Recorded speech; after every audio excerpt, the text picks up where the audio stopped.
Those who take the sword will perish by the sword. Please be seated.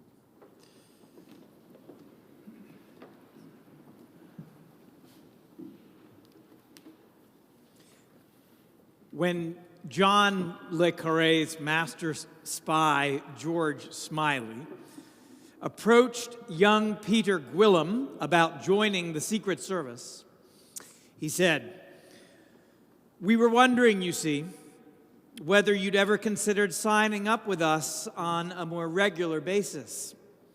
We don't pay a lot, but we do feel it's an important job, as long as one cares about the end and not too much about the means."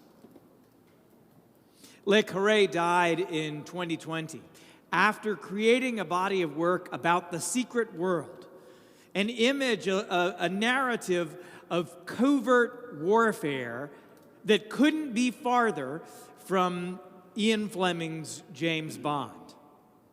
The latter is the one who sells movie tickets and popcorn with the license to kill, as if that could ever be justified, where double-crossing and seduction and deadly force are all fair game in the quest to get the bad guy. For England, James, for England. This is not Le Carré's world. It's the same England, but not the same England at all. Because in his world, the spies tend to be just this side of criminal and not even always even that, whose embrace of the means of violence and double-cross inevitably ruins them and hurts and harms everyone they come into contact with. It's the story that's told again and again. The secret warriors of the George Smiley novels move through the Cold War at first with a confidence in their cause.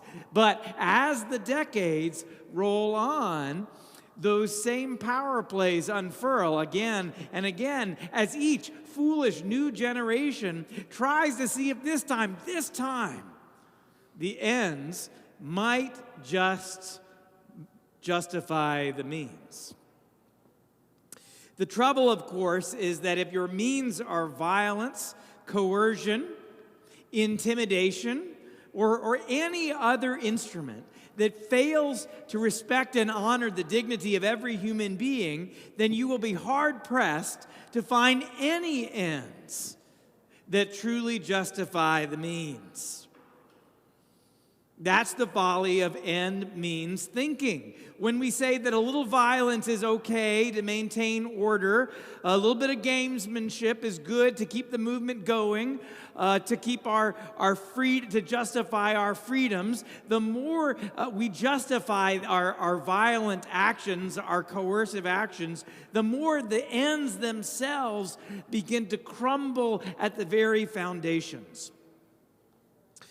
You don't have to look very far for an example. Really, just look to the story that came out of Chardon this week, where there was to be a drag brunch at a church, and so a group of protesters, who I will not name here, decided to show up armed to protest this. Now, I'm not even going to pretend that there are any kind of dignified ends here, but for those who had the fantasy that there might be, that fantasy is revealed for what it is when bullying or intimidation are the means. What end, what dignified end could possibly justify that kind of intimidation? Now, I will say, as it happened, the brunch went on just fine. The protest pretty much got rained out. A few people showed up. They brought guns, but they forgot their raincoats, so they left. Our means say far more about our ends than any manifesto or vision statement can. Choose your means wisely, then, for they determine not just your path, but your destination. All who take the sword will perish by the sword. Jesus says that to the disciple who, I'm probably surprised everybody, when he reaches for his blade and slices off the ear of the slave of the high priest. Jesus turns to him. He says, put that away. This is not the path that I choose. What on earth was this disciple thinking? I mean, where was he for the past 3 years as Jesus told him all about the kingdom of God and the kingdom of love? What was going through his mind? Well, what went through his mind was some human stuff. Maybe it was a pure flight or fight response, and flight just wasn't an option. Perhaps he wanted to protect Jesus. Maybe he thought that this was the only way. Maybe he thought, I don't want to be powerless. I don't want to be a victim. Maybe he thought, this is just too tense, and I don't want to feel this pain, so I'll lash out and I'll cut it away. But that doesn't work. And you know, it only results in pain for someone else. Live by the sword, die by the sword. It is profound Christian wisdom that, oh, how I wish Christians lived by a little more often. But there's more to it, though.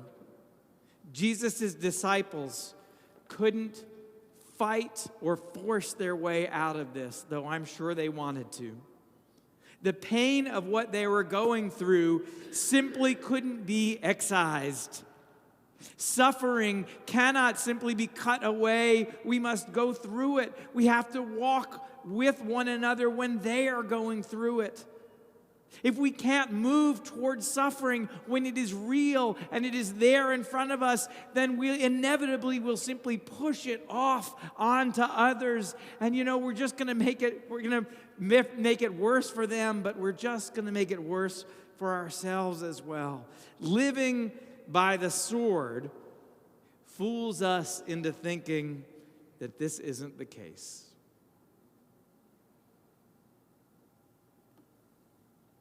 Now, into a sermon about why we shouldn't live by the sword, I'm going to say that watching martial arts movies, that's okay, though.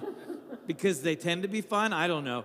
So imagine, those of you who have seen a martial arts movie knows that there will be scenes, inevitably, where there's a fight and they stumble into a studio where there are all kinds of weapons up on the wall. It's kind of a common trope in these movies. And in that moment, they have to choose wisely, and they have to choose quickly because their adversary sees the exact same things up on the wall, right? A sword, a spear, a knife, a star. And the lesson here isn't that there is one thing here that's going to work, because typically what happens, they pretty much go through everything that's up on the wall while you're eating popcorn the whole time watching it. The lesson isn't that there's only one thing, but rather there are so many things available to us that it can help us to win a fight. But at the same time, each and every one of those things that are up on the wall can and inevitably will cause great harm to someone else. Jesus, that's the way of the world. That is the way of the world. But Jesus is a different kind of master, who tells us in the moment when someone is defending him, oh, does he say, oh, my hero? No, he says, put the sword away. He says, those who live by that sword will perish by it. Anything that we use to achieve our ends, which do another human being harm, will ultimately cost us our souls. Live by the sword, die by the sword.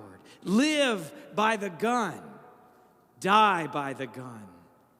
He would say to a nation willing to set human sacrifice on the altar of the Second Amendment.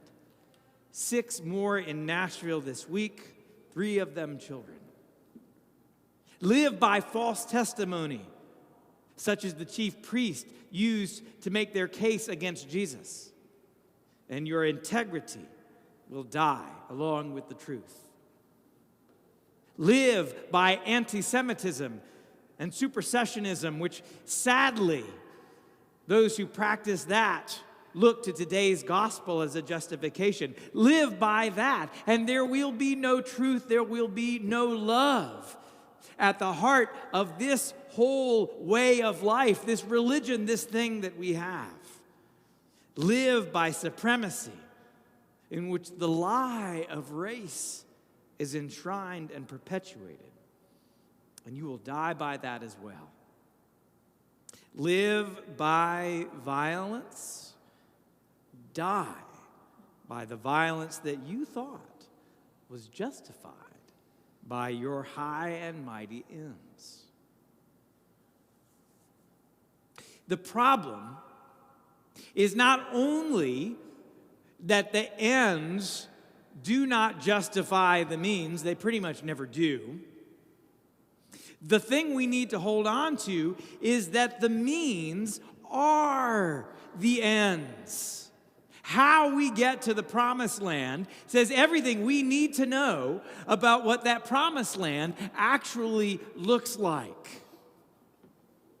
And what means did Jesus choose but that of sacrifice, selfless love, self-emptying, and humility?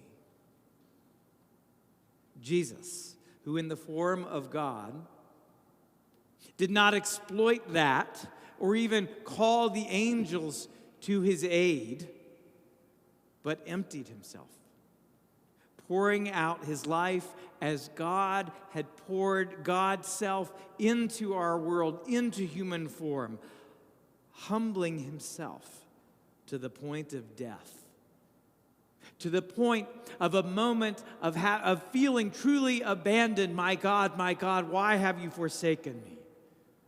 Humbling himself even to death on a cross. Choose your means wisely, for they define not only your ends, but your life itself. The means are the ends. The act of self-emptying, of pouring oneself out, of giving oneself away, all that you have, all that you are, this makes no sense in a world that is so often violent and ego-bound and stuck in a place of fearfulness and greed. But in the reign of God, in the promised land, in the realm, the world of love, for which God created each and every one of us, that act of complete selflessness, of complete sacrifice, and of unconditional love makes all the sense in the world.